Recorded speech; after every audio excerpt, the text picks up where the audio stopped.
මිනිස්සු ළමයි සමහර වෙලාවට විනාශ වෙන්නේ දැන දැනමයි. ඒක සමහර මිනිස්සු විස බව දැන දැන. සමහර මිනිස්සු විස බව දැන දැන පුතේ අර විසේ දින ආදීනෝ විද විද දැන දැන විනාශ වෙනවා. ඒක මාර අපරාධයක්. ඒ වුණාම මොකද වෙන්නේ? අර යම් කිසි දෙයක් කරගන්න පුළුවන් මිනිස්සයා දැන දැන විනාශ වීම නිසා එයාට යන්න පුළුවන් කැපැසිටි පට්ටට අඩු වෙනවා. ඒ නිසා විස තියෙන තැන්වල හිටියොත් ඔයාට විනාශ වෙන්න සිද්ධ වෙනවා. විස බව දැනෙනවා නම් කැමැත්තෙන් හෝ අකමැත්තෙන් ඔබ අයින් වෙන්න පුතේ.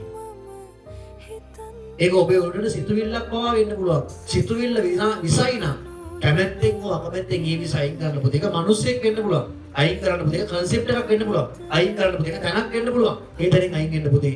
විස බව දැනෙනවා නම් ඔබට ඒකෙන් දැනෙන පේන් එකේ ආතල් එකක් තිබ්බත් ඒ අර ණය තමන්ගේ නැට්ටම හපා ගන්නවා වගේ වැඩක්.